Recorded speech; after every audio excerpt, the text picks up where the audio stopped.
बेहतर से बेहतर की तलाश करो, नदी मिल जाए तो समंदर की तलाश करो। टूट जाता है शीशा पत्थर की चोट से, टूट जाए पत्थर ऐसे शीशे की तलाश करो। So hi everyone, this is Vaishnavi Rathore, welcome to my channel. आज का टाइटल तो भाई आप सभी ने देख ही लिया होगा कि अभी आप जो डिमोटिवेट हुए ऐसे बैठे हो ना, सुस्त टाइप से लेजीनेस जो दिख रही है आपके फेस पर, कैसे उसको मोटिवेशन में कन्वर्ट किया जाए, कैसे आप एकदम फटाफट से उठ जाओ और अपनी पढ़ाई करने लगो, राइट। तो स्टार्ट करते हैं ये वीडियो।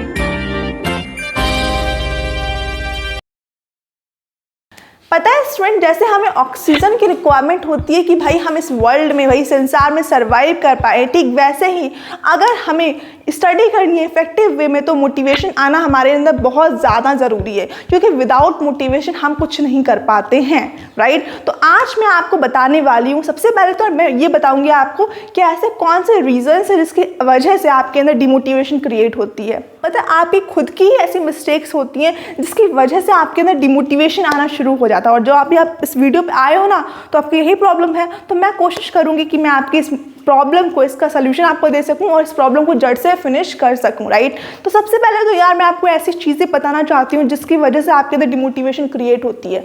बाहर से डिमोटिवेशन नहीं आती है बचवा, डिमोटिवेशन आपके अंदर से ही आती है।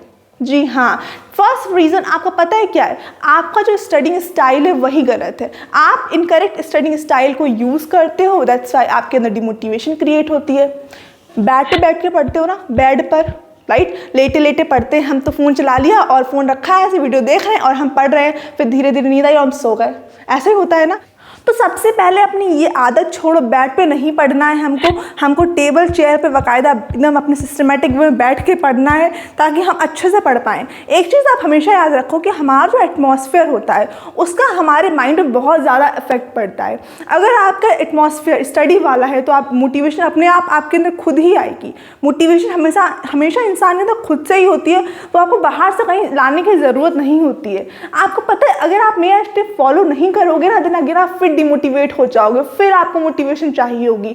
इससे अच्छा है आप इन्हीं टिप्स को लिख लो, उनको फॉलो करो। पेपर उठाओ अभी और सबसे पहले लिखो, भाई मैं टेबल और चेयर पर बैठ के पढ़ूंगा, मैं बेड पर नहीं पढ़ूंगा। Second reason is lack of future goal. दी मेरा स्टडिंग स्टाइल तो बहुत अच्छा है, एटमॉस्फेयर बहुत अच्छा है, पढ़ने वाला एकदम एटमॉस्फेयर है, लेकिन फिर भी मुझे मोटिवेशन की रिक्वायरमेंट होती है। तो बेटा, क्या आपने अपना गोल डिसाइड करके रखा है? क्या आप अपने डेली बेसिस पे अपने गोल्स बनाते हो? क्या आपका एक बड़ा सा भी गोल है, मतलब कि भाई मुझे डॉक्टर बनना है, मुझे टीचर बनना है, मुझे आर्मी में जाना है, मुझे ये बनना है, मुझे वो बनना है? क्या आपका ये गोल आपने डिसाइड करके रखा है? नहीं, तो ये बहुत बड़ा रीज़न होता है। जब हमारे माइंड में गोल नहीं क्लियर होता है ना, तो भी हमारे अंदर डिमोटिवेशन आता है और हम पढ़ाई अच्छे से नहीं कर पाते हैं। अब देखो स्टूडेंट, हमारे टेस्ट जब आते हैं तो उस वक्त हमारे अंदर मतलब एक बहुत अलग टाइप का मोटिवेशन होता है, हम पढ़ते ही रहते हैं कंटिन्यू वे में। उस दिन आता है मोटिवेशन, बाकी नहीं आता है। तो क्यों आता है उस मोटिवेशन? क्योंकि हमें गोल अपना क्लियर होता है कि भाई हमारा गोल ये है कि मुझे इस सब्जेक्ट में अच्छे मार्क्स स्कोर करने का, क्योंकि मेरा कल टेस्ट है, कल मेरा टेस्ट है, इसलिए मुझे पढ़ना है। तो आपके मोटिवेशन आया उस चीज़ को लेके, क्यों? क्योंकि आपका गोल क्लियर था। लेकिन अगर आप डेली बेसिस पे अपने गोल नहीं बनाओगे ना, तो अगेन आपके अंदर डिमोटिवेशन आएगा। क्यों? क्योंकि आपको पता ही नहीं है मुझे पढ़ना क्या है, और जब पता नहीं है पढ़ना क्या है तो आपका बहुत टाइम वेस्ट होगा तो डिमोटिवेट हो जाओगे। तो लैक ऑफ फ्यूचर गोल की प्रॉब्लम को फिनिश करो, अपना गोल फटाफट से डिसाइड करो कि भाई मुझे क्या बनना है, क्या करना है। बनना भी कि डेली बेसिस पे भी गोल बनाओ अपने कि भाई आज का टारगेट मेरा क्या, आज मुझे टारगेट अचीव करना है तो करना है, ठीक है ना। थर्ड मिस्टेक आप ये करते हो कि भाई all works and no play makes a Jack dull boy. ये एक प्रोवर्ब है जो कि हमें मैक्स हॉवेल ने दी थी। मैक्स हॉवेल नहीं रहे, जेम्स हॉवेल ने हमें ये प्रोवर्ब दी थी, और उन्होंने हमें ये बोला था कि भाई अगर आप कंटिन्यू वे में स्टडी करते जाओगे, लगातार पढ़ते जा रहे हो ना, तब भी आपके अंदर डिमोटिवेशन आती है। मैम मैं रोज़ पढ़ता हूँ, डेली पढ़ता हूँ, हर वक्त पढ़ता ही रहता हूँ, कभी कुछ और वर्क करता ही नहीं हूँ, ना खेलने जाता हूँ, ना दोस्तों से बात करता हूँ, ना अपनी मम्मी से बात कर दो, पापा से बात नहीं करता हूँ, तो भी मेरे अंदर डिमोटिवेशन आ जाती है। क्यों बेटा, आप यही तो सबसे बड़ी मिस्टेक कर देते हो। आपको अपनी स्टडी तो करनी ही करनी है, साथ में अपना एक बैलेंस बना के रखना है बेटा। गेम भी खेलना है, अच्छा से बात भी करनी है, फ्रेंड्स से भी बात करनी है, स्कूल में जो फंक्शंस होते हैं उसमें पार्टिसिपेशन दिखाना है, हर चीज़ करनी है। बस एक बैलेंस बना के काम करो, तभी आपके अंदर एक मोटिवेशन डेवलप होगी। कंटिन्यू स्टडी करते रहोगे, कंटिन्यू किताबी कीड़ा बने रहोगे, तब भी आपका कुछ हो नहीं सकता है। इसलिए अपने आप को मोटिवेट करना है तो बैलेंस बना के चलो, समझे ना। तो बैलेंस बनाओ, मेक श्योर आपको हेल्प करेगा मोटिवेट होने में। Fourth reason is invisible progress. Ma'am मैं कंटिन्यू में पढ़ता हूँ, बैलेंस बना के भी चलता हूँ, हर एक चीज़ करता हूँ, लेकिन मैम मेरे टेस्ट में मार्क्स नहीं आते हैं। जब भी मैं कोई एग्जाम देता हूँ मेरे उसमें मार्क्स कम आते हैं। मैं दिन रात मेहनत करता हूँ, पूरी पूरी रात पढ़ता हूँ ताकि मेरे मार्क्स अच्छे आए टेस्ट में, लेकिन फिर भी नहीं आते हैं। तो बच्चों उसका सबसे बड़ा रीज़न ये है कि आप अपने मिस्टेक्स को नहीं देख पा रहे हो। कुछ आप ऐसी मिस्टेक कर देते हो एग्जाम पॉइंट ऑफ व्यू से जो आपको नहीं करनी चाहिए। मान लो आप पढ़ के पूरा जा रहे हो, ठीक है ना, अब आप राइटिंग में मिस्टेक कर देते हो, आपको ऐसे आप कट्टा पिट्टी बहुत करते हो कॉपी में, तो ये भी बहुत बड़ा रीज़न होता है। मेरे साथ अक्सर ऐसा हो जाता है कि भाई राइटिंग का थोड़ा सा इशू हो जाता है, तो इसकी वजह से मुझे बहुत बुरा लगता है। और मार्क्स में मेरे जहाँ कटते हैं ना, राइटिंग में बहुत मतलब मैक्सिमम टाइम राइटिंग में मार्क्स कटते हैं। तो आपको अपनी राइटिंग में वर्क करना चाहिए, कट्टा पिट्टी नहीं करनी है पेपर में। और ये देखो यार, मैं स्टडी कर रहा हूँ तो क्या मैं प्रॉपर वे में स्टडी कर रहा हूँ, क्या मैं खुद से धोखा तो नहीं कर रहा हूँ ना।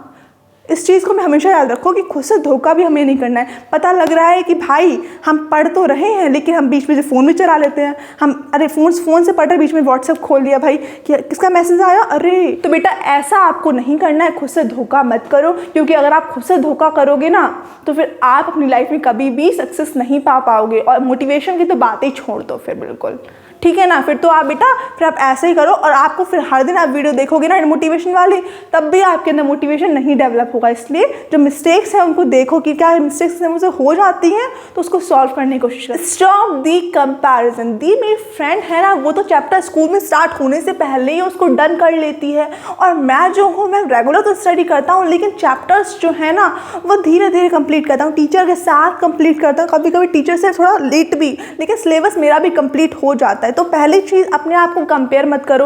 आप जिस तरह से स्टडी कर रहे हो ना वो बेस्ट स्टडी है, आपको ऐसे ही स्टडी करनी है। देखो हर स्टूडेंट का अपना अपना वो होता है कि भाई वो किस एंगल से, मतलब कि किसकी कैपेसिटी ज़्यादा होती है कि वो बहुत जल्दी चीज़ों को अंडरस्टैंड कर लेता है। कभी कभी कोई स्टूडेंट ऐसे होता है जिसको टाइम लगता है कोई भी चीज़ को अंडरस्टैंड करने में। तो आप अपने आप को देखो यार मुझे कैसे पढ़ना, बस एक चीज़ आप करो, आपका जो सिलेबस है वो आपके एग्जाम से पहले हो जाना चाहिए। इट डजेंट मैटर आपके फ्रेंड का सिलेबस पहले हो रहा है या आपका बाद में हो रहा है, इससे कोई भी मतलब नहीं है, राइट। तो कंपैरिजन नहीं करना है, don't do comparison guys please, okay. Avoid multitasking. Student multitasking बहुत अच्छी चीज़ है, लेकिन अगर मैं आपके स्टडी से पर्पस से बात करती हूँ तो मल्टीटास्किंग आपको नहीं करनी चाहिए। ऐसा क्यों? क्योंकि पता है यार, अगर आप स्टडी जब कर रहे होते हो तो आपको अपना पूरा स्टडी पे फोकस करना चाहिए, क्योंकि अगर आप दूसरा काम एक साथ करते हो ना तो आप डिस्ट्रैक्ट हो जाते हो, और स्टडी डिस्ट्रैक्शन नहीं मांगती है। अगर आपको प्रॉपर वे में स्टडी करनी है, अच्छे मार्क्स लेके आने हैं, तो आपको डिस्ट्रैक्ट नहीं होना होगा। तो आपको क्या करना पड़ेगा, मल्टीटास्किंग को अवॉइड करना पड़ेगा, ठीक है। नाउ द लास्ट रीज़न जिसकी वजह से आपके अंदर डिमोटिवेशन क्रिएट होता है, और वो ये है कि आप अपनी प्रॉब्लम से भागने की कोशिश करते हो।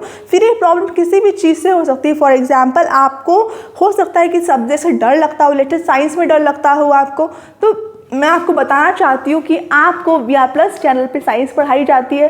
तो अगर आपको साइंस से रिलेटेड कोई फियर है ना तो आप इस चैनल को सब्सक्राइब कर सकते हो, ठीक है। मैं आपको इस चैनल पे साइंस पढ़ाती हूँ, तो साइंस से तो बेटा आपको बिल्कुल भी डरने की ज़रूरत नहीं है, ठीक है। बाकी अगर सब्जेक्ट आपको डर लग रहा है तो बेटा आपको उसको फेस तो करना ही पड़ेगा।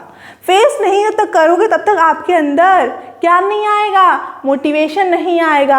अगर आप उस सब्जेक्ट को फेस करोगे ना जिससे आपको डर लगता है, मेक श्योर गाइज आपके थोड़ा साहस डेवलप होगा और आप कोशिश करो कि नहीं मैं कर सकता हूँ। और जहाँ आपने ये सोच लिया ना बच्चों, मेक श्योर आपको कोई भी पर्सन आपको सक्सेस होने से रोक नहीं सकता है, कोई भी चीज़ आपको रोक नहीं सकती है।